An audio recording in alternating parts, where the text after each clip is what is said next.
بنسمع عن استخدام الخلايا الجذعية في علاج العديد من الأمراض، لكن الجديد هو أن الخلايا الجذعية بيتم استخدامها في عمليات التجميل والليزر وإزالة التجاعيد، ومن المنتظر أن يحقق طفرة في السنوات القادمة. لذا قررنا ان احنا نقرب اكتر من معرفة الخلايا الجذعية وحقيقة استخدامها في مجالات التجميل، ونتعرف اكتر عن الاثار السلبية اللي ممكن تسببها يعني. بشرفنا يكون معانا الحديث النهارده عن موضوع الخلايا الجذعية دكتور ابراهيم كامل، استشاري جراحات التجميل والليزر بكلية الطب جامعة عين شمس. اهلا وسهلا بحضرتك. اهلا بيك يا فندم. كتير بنسمع عن الخلايا الجذعية، ولكن انا يعني يمكن من قراءاتي عايز اعرف اصلا مكانها فين في الجسم الخلايا الجذعية. هي الخلايا الجذعيه اتسمت كده عشان هي دي خليه المنشأ. يعني زي الشجره كده الجذع بتاعها، فهي دي اللي بيدي السبلاي للشجره، بيبدا يدي التغذيه، بتبدا تدي التقويه. في مرحله الجنين وهو بيتكون في خلايا اللي هي الخلايا الجذعيه او ستيم سيلز بتكون موجوده في الجنين ده، بتبدا هي تتحول لخلايا مختلفه. يعني تبدا تعمل الخلايا المسؤوله عن تكوين الشعر، الخلايا المسؤوله عن تكوين النمو الجلد بشكل عام. بالظبط، وبتعمل الخلايا دي نفسها. فبتلاقي ان الخلايا مثلا الكبد هي اللي بتعملها، الخلايا بتاعت العظام هي اللي بتعملها، خلايا المخ والاعصاب هي اللي بتعملها. فبالتالي بدات الطفره دي تحصل في مجال الطب عموما، مش بس في مجال الطب جراحه التجميل، بقت موجوده في الطب. وبدا الاطباء يدرسوا القصه دي. طب الخلايا الجذعيه دي قدم هي خليه المنشأ، يبقى احنا نقدر نعالج بيها امراض كتير جدا. صحيح. نقدر نعالج بيها امراض للكبد، امراض للسكر، امراض اورام سرطانيه. صحيح. او امراض كتير جدا. فلقينا ان في جراحه التجميل في مشاكل كتير جدا بتقابلنا نقدر نتغلب عليها عن طريق ان احنا نستخدم الخلايا الجذعيه دي. مثلا بدات الموضوع اساسا بمرضى الحروق. مرضى الحروق مشكلتهم في حاجه، ان احنا ما بنيجي يجي لنا مريض الحروق في المستشفيات تكون البشره اوريدي تاكلت، يعني حصل لها ضمور، يعني الجلد ما بقاش موجود خالص. صحيح. بنسبه كبيره جدا.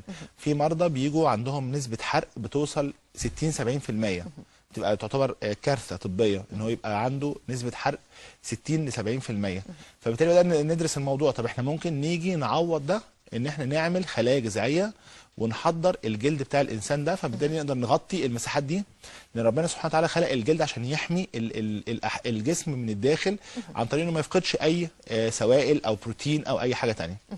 وبالنسبه لنا احنا بقى كمان في مجال طب الجمال لجراحات التجميل، لقينا ان الخلايا الجذعيه ليها استخدامات ثانيه كتيره جدا ممكن نستخدمها. صحيح. طيب ايه المرحله العمريه اللي ممكن نستخدم فيها الخلايا الجذعيه؟ بصي، هو دلوقتي في فرع جديد من الطب كمان ظهر داخل طب الجمال في جراحات التجميل بيسموه انتي ايجينج ميديسن، او الاسم ممكن باللغه العربيه يبقى اسمه شويه يعني طب مقاومه الشيخوخه او طب الحفاظ على الشباب. الطب دوت بقى ليه مؤتمرات في كل حته في العالم دلوقتي. يعني عايز اقول لك ان ممكن يتعمل 4-5 مؤتمرات في خلال السنه عن الموضوع ده. وبداوا يسموا القصه دي كمان ريجنراتيف سيرجري، يعني الجراحات المجدده للخلايا. كل الحاجات دي بتتعمل ليه؟ عشان نقدر نبحث اكتر وندور اكتر الخلايا دي نقدر نحصل عليها ازاي، نقدر نكتر من عددها، لان هي مش مشكله الحصول بس عليها، ان احنا عايزين نجيبها لازم نحفزها ونكتر العدد. بالزبط. الموجود اللي جوه في الجسم. بالزبط. طيب يعني يمكن كنت تساؤلي برضو عن حضرتك طبعا كدكتور تجميل بيجي لك حوادث او كده، بيحصل كسر يمكن في عظمه الفك، وليكن حاجه في الجمجمه. حضرتك ازاي بنستخدم الخلايا الجذعيه في التوقيت ده؟ في حالات كتير زي ما انت قلتي بالظبط كده، حالات زي كسر الفك مثلا. ممكن الكسر يكون كسر بدون فقدان في العظام. يعني الكسر لو جينا حطيناه جنب بعضه وحطينا شريحه ومسامير هنلاقي ان الكسر ده بدا يلتئم. في حالات بيبقى فيها فقدان في العظام مساحه معينه. هنا كنا زمان بناخد رقعه عظميه من منطقه ثانيه زي مثلا عظام الفخذ او عظام الحوض، ناخد جزء ونبدا نحطه في المنطقه دي، نملى الفراغ ده. دلوقتي الخلايا الجذعيه التقنيات بتاعتها نقدر نخليه نحط من الخلايا الجذعيه في المنطقه ديت، فبالتالي تقدر هي تبني الخلايا العظميه في المكان ده، وبالتالي نقدر نغطي يعني الفراغ ده. بناخد يمكن عايزه بس اوضح للمشاهد العربي والمصري ازاي بنستخدمها. يعني دلوقتي مثلا زي ما حضرتك قلت ان في منطقه او سبيس مش موجوده بالظبط، فراغ. بناخد فراغ، بنقدر ازاي نكون الخلايا الجذعيه ونرجعها تاني نحطها في المكان ده؟ بنحصل على الخلايا الجذعيه مثلا ليكن عن طريق الدهون. اكتر مكان في خلايا جذعيه الدهون. هي الدهون. وعشان كده احنا في طب جراحه التجميل باقي فروع الطب بتحتاج لنا في الحكايه دي. احنا بنقدر نعمل شفط للدهون او شفط للخلايا الدهنيه، فبالتالي نقدر نسحب كميات كبيره من الخلايا الدهنيه، وبالتالي نقدر نحضر منها الخلايا الجذعيه دي. الخلايا الجذعيه ممكن ناخدها نبدا نحضرها ونحولها الى سائل نقدر نحقنه في المنطقه اللي فيها الفراغ دي، اللي فيها الفراغ العظمي دوت. أيوة. فبالتالي الفراغ العظمي ده بعد شويه يبدا يتكون ويبدا يعمل عظام في المنطقه ديت.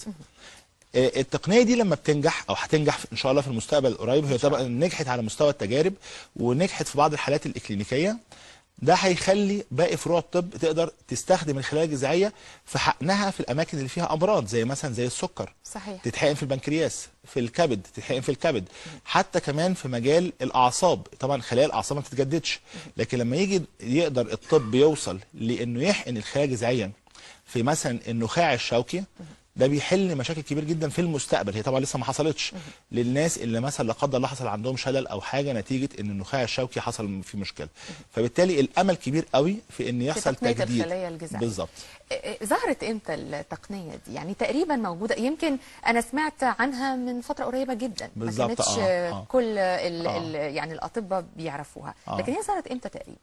هي ظهرت الكلام عنها في خلال ال10 سنين اللي فاتت، لكن اللي حصل ان احنا في طب الجمال وجراحات التجميل احنا سبقنا قوي فيها، لان لقينا المتطلب عليها عالي قوي، ولقينا في نفس الوقت كمان ان التقنيه بالحصول عليها عن طريق التقنيات اللي احنا بنعملها طريقه تعتبر سهله لجراحين التجميل، لان زي ما قلت لحضرتك هي موجوده في الدهون. صحيح. نقدر، هي طبعا موجوده كمان في النخاع بتاع العظام، موجوده في بعض الحاجات بنقدر نحضرها من الدم، فبالتالي احنا نقدر نحصل عليها من اماكن كتير، ولقينا ان النتائج بتاعتها بتبقى كويسه قوي في الحالات اللي احنا بنستخدمها، زي مثلا الناس اللي عندهم تساقط للشعر.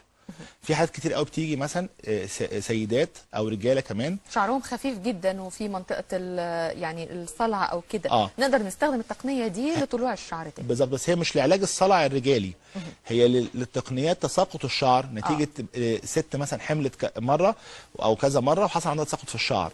في ستات مثلا بترضع فبيحصل تساقط في الشعر. صحيح. بعض الحالات النفسيه مثلا ست بتمر بحاله نفسيه سيئه، توتر او حاجه، فبنقدر نحقن الخلايا الجذعيه عشان تساعد على تجديد الشعر مره ثانيه. بعض الشباب او الولاد مثلا اثناء فتره الامتحانات بيحصل عندهم توتر فالشعر بيتساقط كتير. صحيح. كمان البشره، حته ان احنا نقدر نجدد خلايا الجلد ونقدر نجدد خلايا البشره، علاج الهالات السمراء حوالين العينين. النتائج بتاعه الحقن بالخلايا الجذعيه بتاخد وقت طويل ولا النتائج بنلاقيها فوريه؟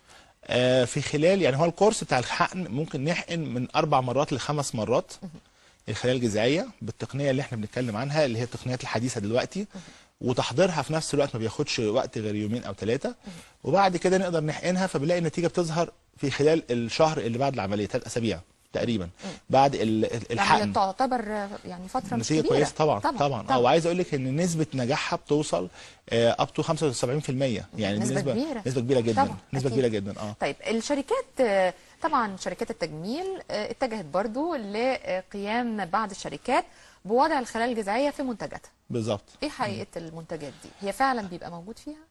في فرق كبير بين الخلايا الجذعيه المحضره من جسم الانسان، ودي بتبقى لكل انسان لحالته هو. يعني انا لما باجي مثلا احضر خلايا جذعيه من حد سواء راجل او ست، بسحبها وبحضرها له هو، ما ينفعش استخدمها لحد تاني. طب إيه ممكن يعني لو حصل كده بيحصل انفكشن مثلا؟ ما ينفعش. لا يعني زي نقل الدم او التهاب يعني. بالظبط. زي حقن الدهون ونقل الدم والحاجات دي كلها، كل انسان لحالته هو. وبالتالي بقت لكل انسان حالته هو. طيب اللي حصل ايه؟ ان بعض شركات التصنيع الدوائي الكبيره بدات تستخدم الخلايا الجذعيه المحضره عن طريق البكتيريا او عن طريق بعض الحيوانات. طبعا ده تصنيع طبي معترف بيه في العالم. بتحضر الخلايا الجذعيه دي وبتستخدمها في صوره محاليل او كريمات، وبدات تنزل الاسواق الطبيه، الصيدليات، فبالتالي بدا يبقى عليها اقبال. احنا دايما بنقول ايه؟ ده مكمل للعلاج بالخلايا الجذعيه، لكن مش هو ده العلاج بالخلايا الجذعيه، لان في فرق كبير جدا بين ان احنا نحقن خلايا جذعيه او نعمل التقنيه ديت لانسان محتاجها فعلا لعلاج مثلا جلد اليد. انت عارفه مثلا كان فتره طويله قبل كده كان مشكله الايدين عند الستات بالذات ان هي ما بنلاقيش ليها حل.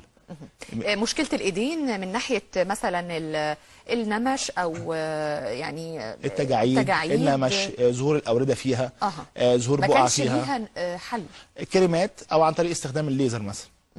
بس طبعا اكيد بتبقى النتائج مش بالقوه غير الحقن طبعا. بالظبط، الليزر حسنها شويه، لكن الخلايا الجذعيه عملت فيها طفره كبيره جدا.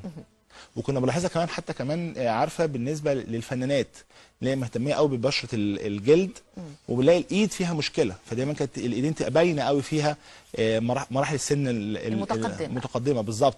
فبالتالي الخلايا الجذعيه هنا حسنت جلد اليد قوي. كمان حسنت الرقبه، جلد الرقبه، حسنت قوي جلد البشره. فبالتالي زي ما بقول لحضرتك بتبدا تدي الاحساس اللي هو زي ما بقول لحضرتك فكره الريجنراتيف سيرجري او الجراحات المتجدده للخلايا. هي مش جراحات في الواقع، لكن هي تابعه لجراحه التجميل، فبالتالي اتسمت في العالم كله ريجنراتيف سيرجري بالشكل ده. بالظبط. تقنيه او العلاج بالخلايا الجذعيه فعلا له طريقتين، طريقه عن طريق الحقن وطريقه علاج منزلي، يعني هل بيبقى فعلا الكلام ده؟ طب عايزين نعرف. هو العلاج بالخلايا الجذعيه لازم بيتم عن طريق الحقن بواسطه طبيب جراحه التجميل المتخصص. لكن زي ما قلنا ان في شركات ادويه نزلت الخلايا الجذعيه في صوره محاليل او كريمات. دي مش علاجات بقدر ما هي العنايه بالبشره، زي فكره معجون السنان انه بيعتني بالاسنان لكن مش بيعالج مشاكل الاسنان. شامبو الشعر بيعتني بالشعر لكن مش بيعالج مشاكل الشعر. صحيح. نفس القصه الخلايا الجذعيه اللي موجوده في الصيدليات او الموجوده في صوره ادويه، هي بتعتني بالجلد، بتعتني بالشعر، لكن مش بتعالج المشاكل اللي موجوده نتيجه تساقط الشعر او عدم نمو الشعر بصوره كويسه، او الفراغات اللي بتحصل في الشعر، او بيعالج مثلا الهات السمراء، او بتعالج البشره، او بتعمل حاجه زي كده. فهي بتدي نوع من انواع الترطيب، بتدي نوع من انواع استكمال للعلاج اللي بيتعمل في الاماكن المخصصه للعلاج بالصوره ديت. هل في اماكن للخلايا الجذعيه بتكون يعني نتيجتها اعلى من اماكن تانية، زي مثلا زي ما قلت لحضرتك في الجراحات مثلا لو الفك بتبقى النتيجه بتاعته اقوى مثلا لو في علاج الحروق؟ يعني هل الخلايا الجذعيه قدرتها على العلاج تحويلها لخلايا معينه اسرع من حاجه ثانيه؟ بصي، اتعمل فيها ابحاث كتير لسه، ودي لسه تحت الدراسه، لكن الواضح جدا لغايه دلوقتي ان الخلايا الجذعيه بتقدر تتحول لخلايا كتير جدا في جسم الانسان. احنا بالنسبه لنا في مجال جراحه التجميل اهتمينا بالخلايا العصبيه وخلايا الجلد وخلايا العظام وخلايا الشعر، فلقينا ان هي بتتحول فعلا بصوره كبيره جدا تماما تحت الميكروسكوب، اللي هي انها اتحولت بصوره كبيره جدا للخلايا الجديده اللي احنا بنتكلم عنها. برضو سؤال يمكن أكيد المشاهدين كتير هيسألوه، لو عندي ابني حصل له مثلا زي ما حضرتك بتقول تساقط للشعر نتيجة الثانوية العامة، نتيجة أي سبب قهري زي ما بيقولوا، هل الخلايا الجذعية في التوقيت ده بيكون خطر عليه أو بيكون تمام بالنسبة له؟ يعني المرحلة العمرية وخصوصا لما تكون صغيره كمان، يعني مش شرط الثانويه العامه، يعني ممكن يبقى من 5 سنين 6 سنين بيحصل اي حاجه، هل ممكن برضو الخلايا الجذعيه بتكون مفيده في الحالات دي؟ مفيش موانع خالص استخدام الخلايا الجذعيه في اي مرحله عمريه، لكن دايما بنقول مثلا علاج تساقط الشعر ده يبدا التعامل معاه بعد مرحله البلوغ. علاج مشاكل البشره برضو نفس القصه، لكن ما ينفعش مثلا نتعامل معاها في طفل، لان الطفل لسه في مرحله النمو، وبالتالي بيبقى ليه وسائل علاج ثانيه مختلفه في مرحله الطفوله. صحيح. لكن بعد مرحله البلوغ بنقدر نتدخل طبيا وتجميليا ازاي نقدر نحقن الخلايا الجذعيه او اي وسيله علاجيه ثانيه اخرى بحيث الجلد يستفيد منها او الشعر يستفيد منها. صحيح صحيح. طيب دكتور ابراهيم كامل، اخر سؤال، ويمكن برضو زي ما قلت لحضرتك احنا نفسنا نقعد اكتر وقت، لكن طبعا الوقت هو يعني مخلينا مش قادرين نتكلم كتير، لكن عايز اسال حضرتك السنوات القادمه في تقنيه الخلايا الجذعيه في مفاجآت فيها؟ فعلا ده حقيقي، ده هيحصل ان شاء الله مفاجآت كبيره جدا في الفتره اللي جايه القريبه كمان، لان احنا كان لسه عندنا مؤتمر في كليه الطب جامعه عين شمس عن الخلايا الجذعيه والريجنراتيف سيرجري، ازاي نقدر يحصل تجديد للخلايا ديت. كان زمان الكلام ده كان مبهم، وكانت الناس كتير جدا بتستغرب هل ده ممكن يحصل ولا لا، لكن دلوقتي في وقتنا ده احنا بنقول ممكن في القريب العاجل نقدر في مفاجآت كتير ممكن تحصل، احنا حتى كمان لسه مش متخيلين ايه اللي ممكن يحصل، فبالتالي ده منتظر قريب ان شاء الله. ان شاء الله. بنشكرك دكتور ابراهيم كامل، استشاري جراحات التجميل والليزر بكليه الطب جامعه عين شمس، واكيد طبعا هيكون لنا لقاءات ثانيه في مواضيع مهمه جدا، وخصوصا الخلايا الجذعيه اللي اكيد شغله بال مصر والعالم العربي. بنشكرك جدا. ميرسي يا فندم، شكرا، صباح الخير. صباح الفل.